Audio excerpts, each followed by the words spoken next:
অতীতের সব না পাওয়া ভুলে গিয়ে আগামী স্বপ্নগুলো সত্যি করার পথে এগিয়ে চলার নামই জীবন। কিছু বুঝতে পারলে? আজকে কী নিয়ে আসছি আমি? রাধে রাধে বন্ধুরা, কেমন আছো? হ্যাঁ, আজকে আমার কর্তামশায়ের জন্মদিন। তো আমি সারাদিন কর্তামশায়ের জন্য কী কী করলাম, কীভাবে সেলিব্রেট করলাম, সবটাই তোমাদের সাথে শেয়ার করব। তো সকালে উঠে স্নান করে আমি আমার গোপাল সেবা অবশ্যই আগে করেছি।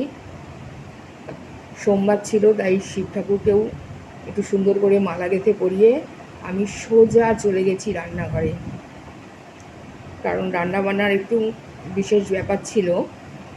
তো চলো এখন রান্নাঘরের দিকে যাওয়া যাক, দেখি আমি কি রান্নাবান্না করি। তো আমি এখানে পনির ভাজছি।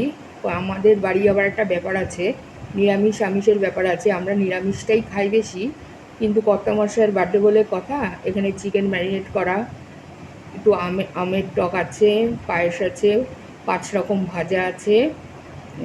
এগুলো মোটামুটি রান্না হয়ে গেছে। এইবার পনিরটা বসিয়েছি সব রান্না করে।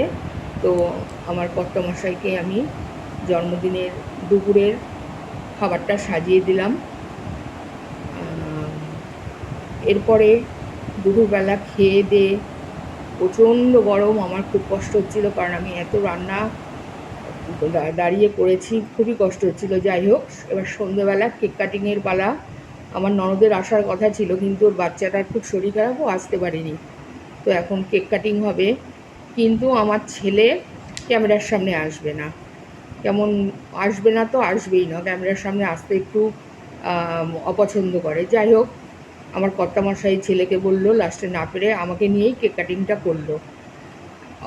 কেক কাটিং করে আমরা এইভাবে আমার কর্তামশাইয়ের জন্মদিন সেলিব্রেট করলাম। কেমন লাগলো তোমাদেরকে জানিও। ভালো লাগলে লাইক, শেয়ার, কমেন্ট করে সাবস্ক্রাইব করো।